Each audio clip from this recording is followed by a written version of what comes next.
Okay, so this video is more of an intro to learning Japanese. It's something that, even though I've repeated it multiple times, but one of the biggest pictures of understanding Japanese is to understand what I'm about to tell you. So if you think about Japanese, it's broken down into four sections. You have Hiragana, Katakana, Kanji, and then Romaji. Now, Romaji is just a different way of writing the letters. So, they're what is known as brushstroke form. And all Asian languages do this. As a matter of fact, they also borrow certain letters, and they have their own version of the saying of it. So, for example, in Japanese, there might be certain kanji that doesn't necessarily have a Japanese meaning, so you have to go and borrow the Chinese version of it, and then just kind of apply it to that, or just reword it anyways, and shuffle some of the words around.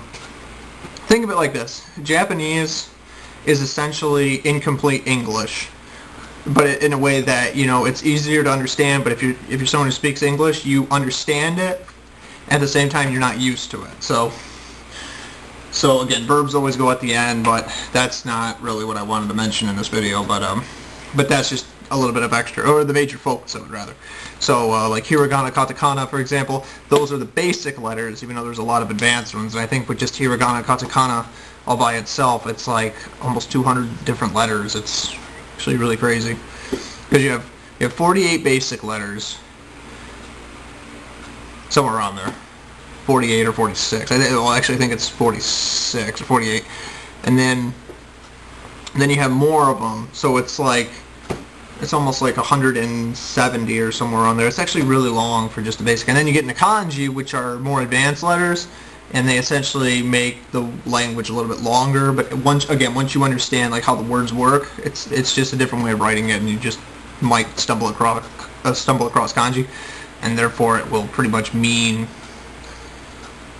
what you're trying to figure out. And Romaji is, instead of just writing it out in brushstroke form, you're just putting it in English. So essentially that's how that works. And so every time you see a brushstroke, it's either Hiragana, Katakana, or Kanji, and then they just write it out in letters.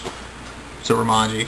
You don't have to know Romaji, but I recommend learning it because it actually works, and there's actually some examples where they only use Romaji, so it's actually good to know both. And think of it like this: if you already know what the letters translate to, you pretty much already know how to write it in English anyways.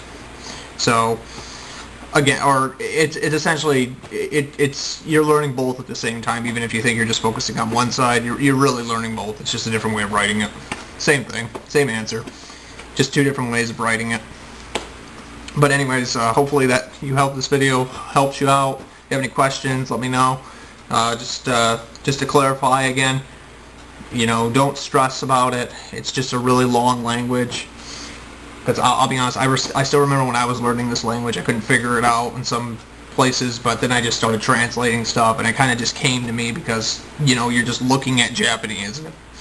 And that's probably the best advice I could give you, is if you're trying to learn a language, study the language for what it is. Just study nothing but examples of that. So if you want to learn Japanese, read nothing but Japanese letters. Read nothing but Japanese sentences. Try to figure it out, and you'll learn so much because you'll keep seeing the same patterns repeat, and eventually you'll see how it works. So, that's how I learned it. Or just ask somebody who already knows it, like me or someone who lives in Japan.